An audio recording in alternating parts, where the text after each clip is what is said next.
નમસ્કાર, આપ જોઈ રહ્યા છો ન્યૂઝ 18 ગુજરાતી। હું છું આપની સાથે દીપા શર્મા। મહત્વપૂર્ણ સમાચાર પ્રાપ્ત થઈ રહ્યા છે। રાજકોટ નાગરિક સહકારી બેંકની ચૂંટણીનું પરિણામ જાહેર। ભાણેજ કરતમામાનું પલ્લું ભારે પડ્યું। સહકાર પેનલના તમામ ઉમેદવારોની જીત થઈ। ભાજપના સમર્થનવાળી પેનલનો વિજય થયો, ત્યારે સહકાર પેનલના વિજેતા ઉમેદવાર દેવાંગ માકડનું નિવેદન। રાષ્ટ્રીય સ્વયંસેવક સંઘની વિચારધારાની જીત થઈ છે। સહકાર પેનલના તમામ ઉમેદવારો જંગી બહુમતીથી ચૂંટાઈ આવ્યા છે।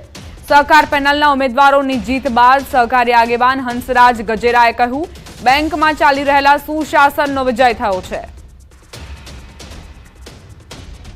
ચૂંટણી થઈ હતી એની આજે મતગણતરી હતી, જેમાં સહકાર પેનલ જંગી બહુમતીથી વિજય થયું છે।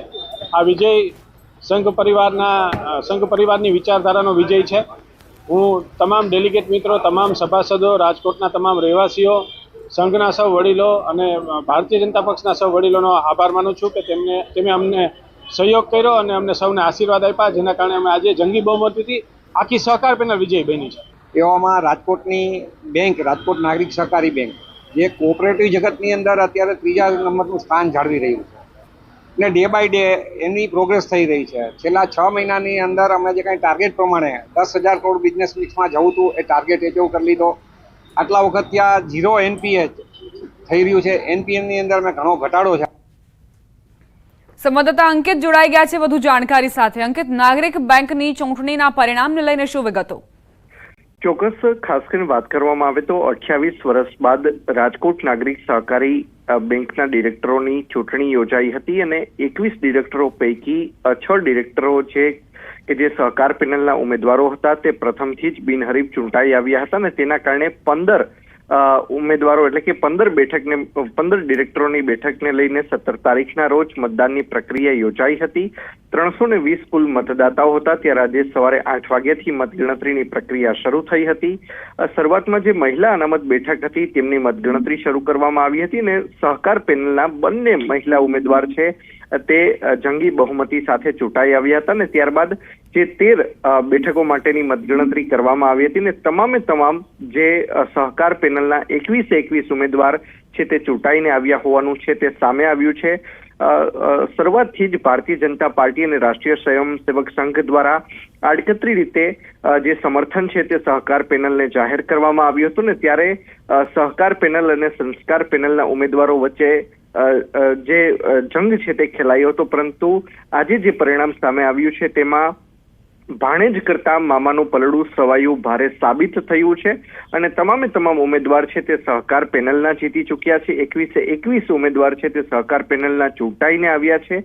જોકે સંસ્કાર પેનલના એક પણ ઉમેદવાર છે તે પોતાનું ખાતું ખોલાવી ન શક્યા હોવાનું છે તે સામે આવ્યું છે। આભાર અંકિત, જાણકારી આપવા માટે। સમાચારોમાં આગળ વધીએ। ભરૂચ માટે આજનો દિવસ અમંગળ। 2 અકસ્માતમાં 9 લોકોએ જીવ ગુમાવ્યા। જંબુસર નજીક અકસ્માતમાં 7 લોકોના મોતના સમાચાર। આમોદ નજીક અકસ્માતમાં 2 લોકોના મોત થયા છે। ભરૂચમાં અકસ્માતના કારણે કુલ 9 લોકોએ પોતાનો જીવ ગુમાવી દીધો છે। જંબુસર નજીક અકસ્માત સર્જાયો। આ ભીષણ અકસ્માતમાં 7 લોકોના મોત થયા, તો આમોદ નજીક પણ દુર્ઘટના સર્જાઈ અને અકસ્માતમાં 2 લોકોએ જીવ ગુમાવ્યો છે।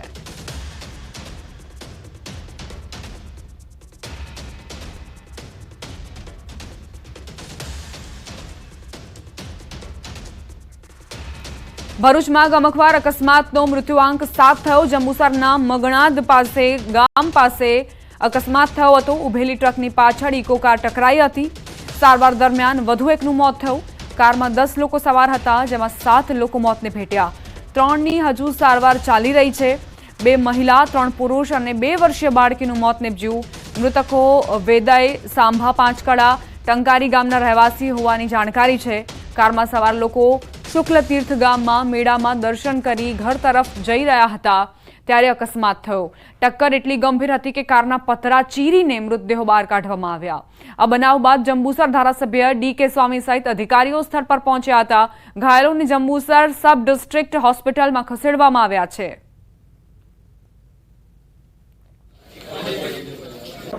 જંબુસર અને મગણાદ વચ્ચે પાંચકડા, રેડજ અને ટંકારીના 6 જેટલા ભક્તો દર્શનાર્થે શુક્લતીર્થ જઈ રહ્યા છે અને અચાનક એક્સિડન્ટ થવાથી 6 લોકોના મૃત્યુ થયા છે અને 6 લોકો ઇન્જર્ડ છે અને તાત્કાલિક ખબર પડવાથી સરકારી તંત્રને તરત જ ખબર આપી અને તમામ કાર્યવાહી કરવા માટે આદેશ આપવામાં આવ્યા છે. ભરૂચથી સમાચાર. દિલ્હી મુંબઈ હાઈવે પર અકસ્માતની ઘટના. બે કાર વચ્ચે અકસ્માતમાં 2 લોકોના મોત થયા. કચ્છથી મુંબઈ તરફ પરિવાર જઈ રહ્યો હતો. આમોદના માતર ગામ નજીક અકસ્માત થયો. કાર ચાલકને ઝોકું આવી જતા અકસ્માતની ઘટના બની, જેમાં 2 લોકો મોતને ભેટ્યા છે.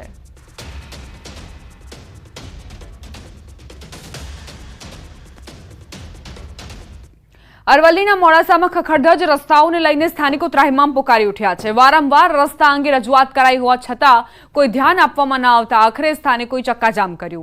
રોષે ભરાયેલા રહીશોએ પાવન સિટી પાસે ચક્કાજામ કર્યો. મેઘરાજ ચોકડીથી 4 રસ્તા સુધીના રસ્તા પર લાંબા સમયથી કામ ચાલી રહ્યું છે, જેથી વાહન ચાલકોને અવરજવરમાં હાલાકીનો સામનો કરવો પડી રહ્યો છે. જેથી સ્થાનિકોએ રસ્તા પર ચક્કાજામ કરી વિરોધ નોંધાવ્યો. રસ્તાનું કામકાજ ઝડપથી પૂર્ણ થાય તેવી માંગ સાથે વિરોધ કરાયો. અહીંથી હમણાં હું બાઇક લઈને નીકળ્યો, પણ ટ્રાફિક ફૂલ, રોજનું અહીં ફૂલ ટ્રાફિક થાય છે. રોજની અહીંયા 10 ગાડીઓ ઠોકાઈ છે વન વેના કારણે. 4 રસ્તાથી મેઘરજ રોડ રોજની 10 ગાડીઓ ઠોકાઈ છે. ત્યારે ચક્કાજામ લોકોએ કરેલો છે, મારાથી નીકળાતું નથી એટલે અહીં આવ્યો. ખરેખર આ કોક આવવાનું હોય તો 24 કલાકમાં રોડ બની જાય. ના રોડ બનાવે તમે કે 1 વર્ષ થઈ ગઈ હતી, રોડ ખોદેલો પડ્યો છે. ત્યારે ગટર યોજના આ યોજના તે યોજના કરીને ખોદ કરે છે, પણ કામ થતું નથી. નગરપાલિકામાં રજૂઆતો કરી, નગરપાલિકા એવું કહે છે કે અમારી જવાબદારીમાં આવતો નથી, આ રોડ R&Bમાં આવે છે. R&B ની અંદર ફોન કર્યા, રજૂઆતો કરી, બધું જ કર્યું, પણ R&B બી સાંભળવા તૈયાર નથી. કેટલાય સમયથી રોડનું સમસ્યા છે. રોડનું કામકાજ ચાલુ છે, પણ મંદ ગતિથી ચાલે છે. એ જ કામ કોઈ પાર્ટીને બીજા ના આપો તો અમે 10 દિવસમાં એ કામ કરવા તૈયાર છીએ. 10 દિવસમાં રોડ તમને તૈયાર કરી નાખીએ. અત્યારે મશીનરીનો જમાનો થઈ ગયો છે. મશીનરી ઘણી બધી છે. એ લોકો મશીનો છે, પોતા ડમ્ફર છે, વધુ પ્રમાણમાં લગાવે, રાત્રે એનું ખોદકામ કરે અથવા તો દિવસે ખોદકામ કરે અને રાત્રે એનું પૂરણ કરતા જાય તો આ કામ ઝડપથી બને એવું છે. ડાંગ જિલ્લાના આહવા તાલુકામાં કોઝવે જર્જરિત હાલતમાં જોવા મળી રહ્યા છે. બોરખલથી પાંડવા ગામ સુધીના રસ્તા પર આવતા કોઝવે ઘણા સમયથી જર્જરિત હાલતમાં છે. કુલ 9 માંથી 6 કોઝવે જર્જરિત છે, જેને કારણે વાહન ચાલકોને ભારે હાલાકીનો સામનો કરવો પડી રહ્યો છે. કોઝવેના સળિયા બહાર દેખાઈ રહ્યા છે. લોકોમાં અકસ્માતનો ભય ફેલાયો છે. સ્થાનિકોએ વહેલી તકે કોઝવેનું સમારકામ કરવા તંત્ર પાસે માંગ કરી. ડાંગ જિલ્લાના આહવા તાલુકામાં આવેલ બોરખલ ગામથી પાંડવા ગામ સુધીનો રસ્તો પરના આવતા કોઝવે ઘણા વર્ષોથી ખરાબ તૂટેલી ફૂટેલી હાલતમાં જોવા મળી રહ્યા છે. બોરખલથી પાંડવા ગામ સુધીના રસ્તા પર 9 કોઝવે આવે છે, જેમાં 6 કોઝવેની પરિસ્થિતિ એટલી દયનીય થવા પામી છે કે વાહન ચાલકોની કમર તોડી નાખે છે. વહીવટી તંત્ર દ્વારા કોઝવેનું સમારકામ હાથ ધરવામાં આવે અને સ્થાનિક અંતરિયાળ વિસ્તારના નાગરિકોને સમસ્યામાંથી છુટકારો મળે તે જરૂરી બનવા પામ્યું છે. દિનકર બંગાળ, ન્યૂઝ 18 ગુજરાતી, ડાંગ.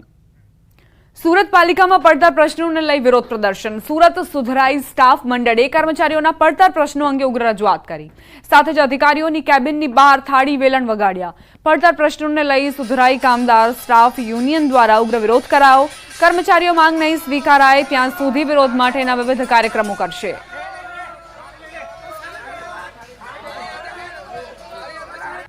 રાજકોટના ધોરાજીમાં લાંબા અંતરની ટ્રેનનું સ્ટોપ આપવા માંગ ઉઠી. ધોરાજી રેલવે સ્ટેશનથી અન્ય મોટા શહેરો કે રાજ્યોમાં જવા માટે એક પણ ટ્રેન નથી. લાંબા અંતરની મુસાફરી માટે લોકોને રાજકોટ જવું પડે છે, જેના કારણે અહીંના લોકોને બહાર આવવા જવામાં ભારે હાલાકી થઈ રહી છે. અહીં રેલવે સ્ટેશન પર 2 પ્લેટફોર્મ છે, જો કે ફૂટ ઓવરબ્રિજ ન હોવાથી મુસાફરો પાટા ઓળંગીને બીજા પ્લેટફોર્મ પર જવા મજબૂર છે. એમાં પણ વડીલોને ભારે મુશ્કેલી થાય છે. ત્યારે ફૂટ ઓવરબ્રિજ બનાવવા અને લાંબા અંતરની પેસેન્જર ટ્રેનની સુવિધા આપવાની સ્થાનિકોની માંગ છે.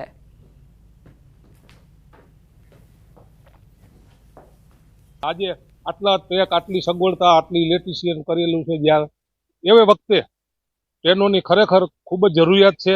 એવે વખતે અહીંયા રેલવે સાંતાગાતી જેવું, જ્યાં ધોરાજીનું મહત્વ સ્થળ છે, સાંતાગાતી જેવી ટ્રેન કલકત્તા જતી હોય, આઉટ ઓફ રાજ્યની એક પણ ટ્રેન અહીંથી નથી, ત્યારે સાંતાગાતીનું સ્ટોપ ધોરાજીમાં આપવા ખાસ વિનંતી છે. કારણ કે એમાં 1, 2, 3 મિનિટનો ભલે સ્ટોપ આપે, પણ તેમ છતાં ધોરાજીની જનતાને એક સુવિધા મળે.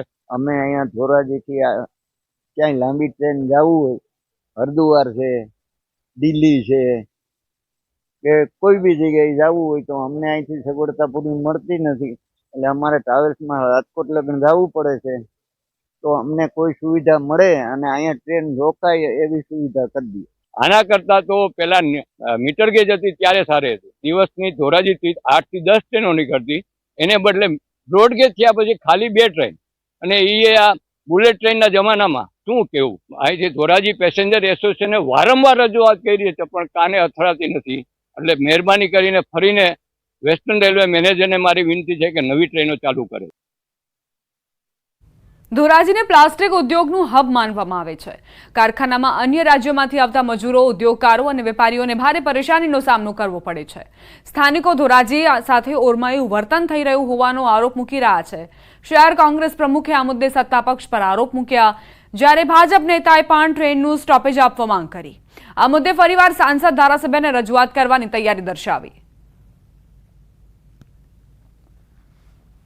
ચૂંટણીઓ હોય ત્યારે જે રાજકીય પાર્ટીના સત્તાધીશો જે બેઠા છે એ વચનો આપતા હોય છે કે ધોરાજી શહેરને સ્ટોપ આપવામાં, રેલવેનો સ્ટોપ આપવામાં આવશે, પરંતુ આજ દિન સુધી કોઈ પણ સાંસદે ધોરાજીને રેલવેનો સ્ટોપ આપવા માટે, લાંબા રૂટની જે ટ્રેનો હોય છે એનો સ્ટોપ આપવા માટે પ્રયત્ન કરેલ નથી. ધોરાજીમાં લાંબા અંતરની ટ્રેનની વ્યવસ્થા થાય અને લોકોને તેમના વેપાર ધંધા માટે ધોરાજીથી આગળના મોટા સેન્ટરમાં જવા માટે સુવિધા મળે તે માટે હું કાર્યશીલ છું. અને અમુ પણ જો ઝડપથી સુવિધા નહીં મળે તો અમે ફરીથી સંસદ સભ્ય, ધારાસભ્ય અને ઉપસચિવ રજૂઆત કરી અને ધોરાજીના લોકોને સારી સુવિધા ટ્રેન દ્વારા મળે તે માટે અમે પ્રયત્નશીલ છીએ. ધોરાજીમાં જ્યારે મીટર ગેજ લાઇન હતી ત્યારે 9 જેટલી ટ્રેનના સ્ટોપેજ હતા. હાલ બ્રોડગેજ હોવા છતાં લાંબા અંતરની ટ્રેનના સ્ટોપ ન આપીને ધોરાજીને અન્યાય થઈ રહ્યો હોવાનો સ્થાનિકોનો આક્ષેપ છે. ધોરાજીમાં અન્ય રાજ્યમાં જતી ટ્રેનનું સ્ટોપ ફાળવવામાં આવે તો વેપાર ઉદ્યોગને પણ ફાયદો થશે તેવી સ્થાનિકોની લાગણી છે.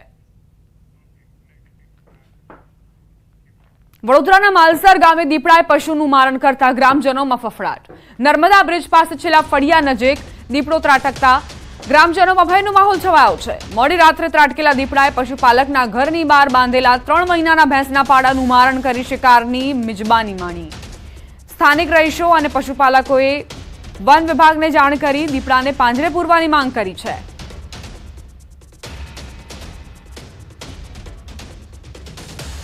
માલસર ગામમાં છેલ્લા ફળિયામાં બ્રિજ તળે ભેંસો બાંધીએ છીએ અને અહીંયા આગળ રાતે શિકાર કરી ગયો છે. એટલે સરકારશ્રીને કહેશું કે અમારે ત્યાં પિંજરું મૂકે અને એને પકડવામાં આવે. નવસારીના ચીખલીના રાનકુવામાં દેખાયો દીપડો. હળપતિવાસ નજીક દીપડાનું બચ્ચું દેખાયું. ઘરની છત પર દીપડાનું બચ્ચું દેખાયું. 2 દિવસ પહેલા દીપડાનો વિડીયો સામે આવ્યો હતો અને અત્યારે રાનકુવામાં ફરી એક વખત દહેશતનો માહોલ જોવા મળી રહ્યો છે. દીપડાનું બચ્ચું દેખાયું છે ઘરની છત પર.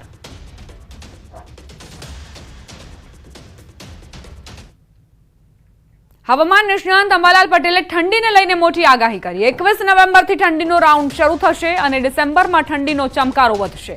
ઠંડીની સાથે માવઠું થવાની પણ મોટી આગાહી કરી છે. નવેમ્બર ડિસેમ્બરમાં માવઠું થઈ શકે છે. સાથે બંગાળના ઉપસાગરમાં ચક્રવાત સર્જાવવાના કારણે માર્ચ એપ્રિલમાં પણ માવઠાની શક્યતા છે. હજુ ઠંડી તારીખ 20, 21, 22, 23માં ઠંડી ભારે ઠંડી આવવાની શક્યતા રહેશે. જો કે ડિસેમ્બરની જેવી ઠંડી ન કહી શકાય, પણ આ ઠંડીથી સવારના ભાગમાં ઉત્તર ગુજરાતમાં લગભગ સાલ ઓઢવી પડે તેવી ઠંડી આવવાની શક્યતા રહેશે. એટલે જે ગરમીમાંથી લોકો રાહત નહોતા મેળવતા એ હવે સવારે ઠંડીનો વધારે અનુભવ થશે. ડિસેમ્બરની શરૂઆતથી જ ઠંડી આવવાની શક્યતા રહેશે. 7 ડિસેમ્બરે ઠંડા પવનો ફૂંકાવાની શક્યતા રહેશે અને 22 ડિસેમ્બરે દેશના ઉત્તરીય પર્વતીય પ્રદેશોમાં ભારે હિમવર્ષા થવાની શક્યતા રહેશે અને 28 ડિસેમ્બરે લગભગ ઠંડા પવનના કારણે ન્યૂનતમ તાપમાન ઘટવાની શક્યતા રહેશે. 28 ડિસેમ્બરની આસપાસ કે ત્યાં પછી ઠંડીનું એક મોટું આવવાની શક્યતા રહે, જેના કારણે ન્યૂનતમ તાપમાન લગભગ કેટલાક ભાગમાં 10 ડિગ્રી, કેટલાક ભાગમાં 8 ડિગ્રી સેલ્સિયસ જેવું થવાની શક્યતા રહે. નવેમ્બરના પાછલા સપ્તાહથી ડિસેમ્બર સુધીમાં 1 કે 2 માવઠા કે થઈ જવાની શક્યતા રહે છે. આ ઉપરાંત ડિસેમ્બરની શરૂઆતમાં પણ બંગાળ ઉપસાગરમાં એક ચક્રવાત થવાની શક્યતા રહે છે. બંગાળના ઉપસાગરનું ચક્રવાત જો આંધ્ર ઓડિશા કિનારે થાય તો એ ભારે ચક્રવાતના કારણે દક્ષિણ ગુજરાતમાં, દક્ષિણ મહારાષ્ટ્રના ભાગોના સરહદના ભાગોમાં હવામાનમાં પલટો આવી શકે અને દક્ષિણ ગુજરાતમાં માવઠું થવાની શક્યતા ગણી શકાય. ઠંડી લંબાવવાની શક્યતા પણ ગણી શકાય, પરંતુ માવઠા થવાની શક્યતા વધારે છે. એપ્રિલ અને માર્ચમાં દેશના ઉત્તરીય પર્વતીય પ્રદેશોમાં હિમવર્ષા થતાં કમોસમી વરસાદ થવાની શક્યતા રહે છે. આ ઉપરાંત બંગાળના ઉપસાગરમાં પણ હલચલ જોવા મળશે. તારીખ 24, 25, 26, 27માં બંગાળ ઉપસાગરમાં એક ભારે ચક્રવાત સર્જાવાની શક્યતા રહે છે. રોકાઈશું એક નાનકડા વિરામ માટે. આપ જોતા રહો ન્યૂઝ 18 ગુજરાતી.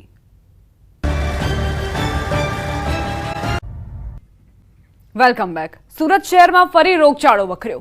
મચ્છરજન્ય અને પાણીજન્ય રોગચાળામાં ફરી વધારો થયો છે. તાવ અને ઝાડા ઉલટીથી એક બાળકી સહિત 2ના મોત નીપજ્યા. અમરોલીની બાળકી અને અલથાણના યુવકનું મોત નીપજ્યું. બાળકીને તાવ આવ્યા બાદ ઉલટી થતા હોસ્પિટલ ખસેડાઈ હતી. રવિવારે મોડી સાંજે વધુ તબિયત બગડતા નવી સિવિલ હોસ્પિટલ ખસેડાઈ, જ્યાં તેનું મોત થયું. જ્યારે યુવકની રવિવારે ઝાડા ઉલટી થયા બાદ 108 દ્વારા નવી સિવિલ હોસ્પિટલ ખાતે ખસેડવામાં આવ્યો હતો, જ્યાં ટૂંકી સારવાર દરમિયાન 48 વર્ષીય શૈલેષ રાઠોડનું મોત નીપજ્યું. નવી સિવિલ હોસ્પિટલમાં પણ સારવાર લેવા આવતા દર્દીઓની સંખ્યામાં વધારો જોવા મળ્યો છે.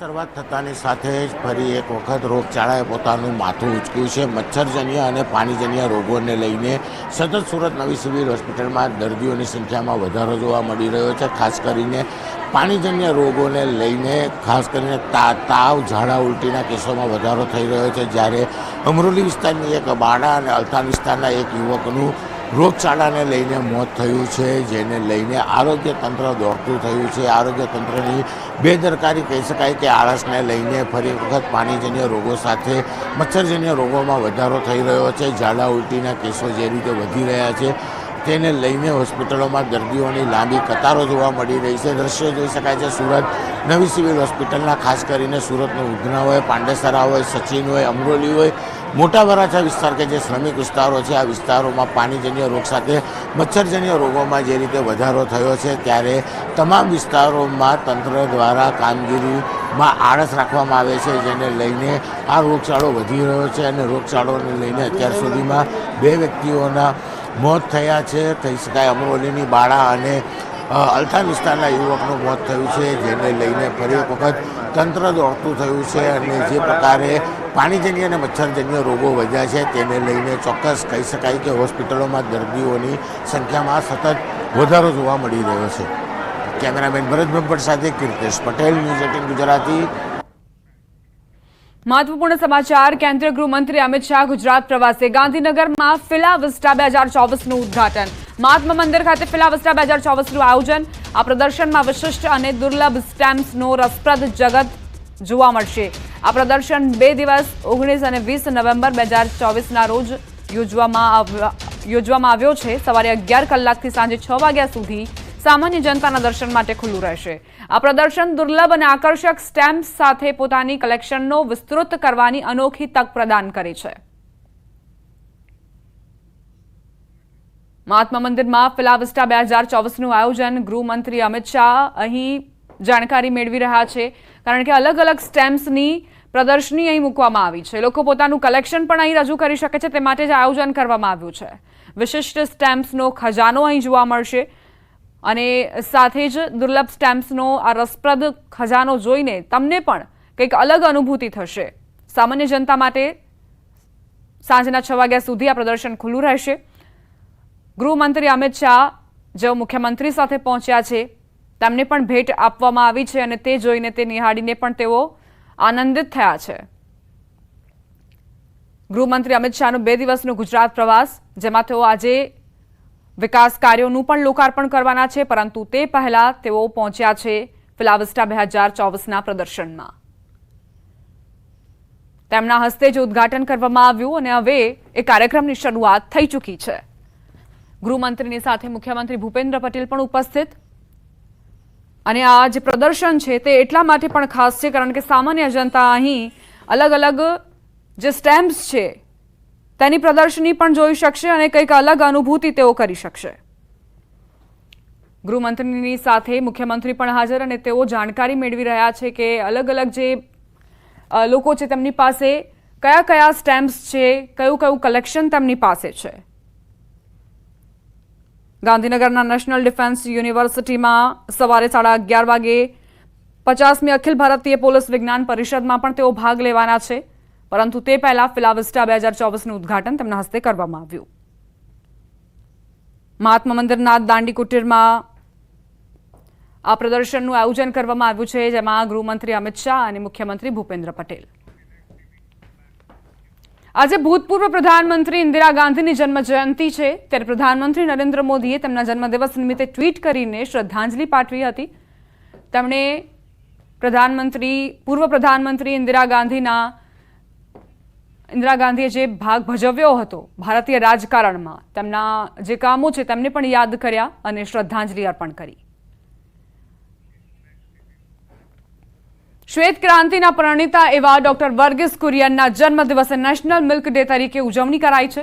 ઉજવણી રૂપે અલગ અલગ થીમ પર બાઇક રેલી કાઢવામાં આવે છે. આ વખતની થીમ છે ક્લીન ફ્યુલ. તેમાં 5 જગ્યા પરથી રેલી કાઢવામાં આવી હતી. પૂનાથી નીકળેલ બાઇક રેલી ઇરમા ખાતે પહોંચી હતી, જ્યાં GCMMFના MD દ્વારા તેમનું સ્વાગત કરવામાં આવ્યું હતું. આ રેલી આણંદના જુદા જુદા વિસ્તારોમાં ફરી પાછી અમૂલ ડેરી ખાતે આવી પહોંચી હતી, જ્યાં 12 બાઇક સવારોનું ઉષ્માભર્યું સ્વાગત કરવામાં આવ્યું હતું.